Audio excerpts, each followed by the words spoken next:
is my judgment. Dinesh D'Souza was sentenced on Tuesday to spend 8 months in a confinement center. It all began when the Obama administration tried to shut me up.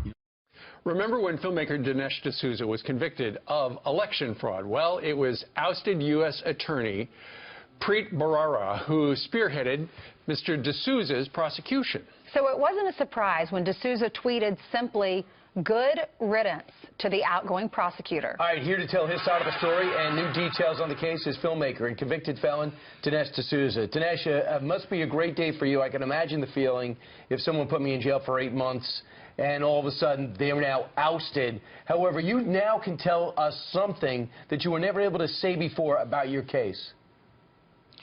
Well, a congressional oversight committee has been trying to get a copy of my case file now for well over a year, and Bharara's office as well as the Obama administration had been blocking it, basically saying this is an ongoing case. But of course my case ended in 2014. So finally Congress now has the case file, and it's very interesting because it kind of is a revealing window into Bharara's way of doing business.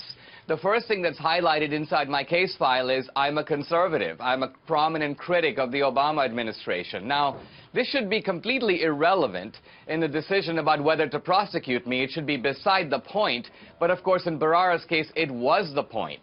So there's evidence in this case file, and there's a lot more, that this was a political prosecution conducted by Bharara as a henchman for the Obama administration. Who is Preet Bharara? He's a ruthless and a very deceitful guy. The proof of this is that when he was trying to convince a judge to lock me up, to put me in federal prison. Now, remember, no American has ever been prosecuted, let alone locked up for doing what I did.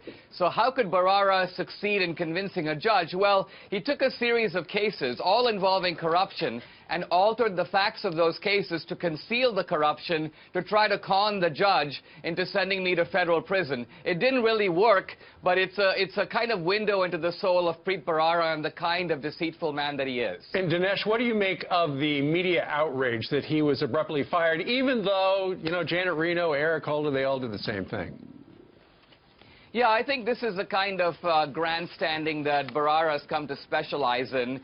He's a media darling because he kind of plays to all this, and he's kind of acting like he's some sort of a martyr. But of course, presidents have a right to appoint their own guys. And so for me, this is actually kind of nice. When I was in confinement, Bharara was laughing. Now that he's unemployed, I'm kind of laughing. Right. Well, yeah, we'll see what happens. Dinesh, very interesting. And by the way, if you want to get Dinesh D'Souza's movies to put him in jail, because it angered the Obama administration so much, many believe, go out and get it. Dinesh D'Souza, thanks so much. Thanks, Dinesh.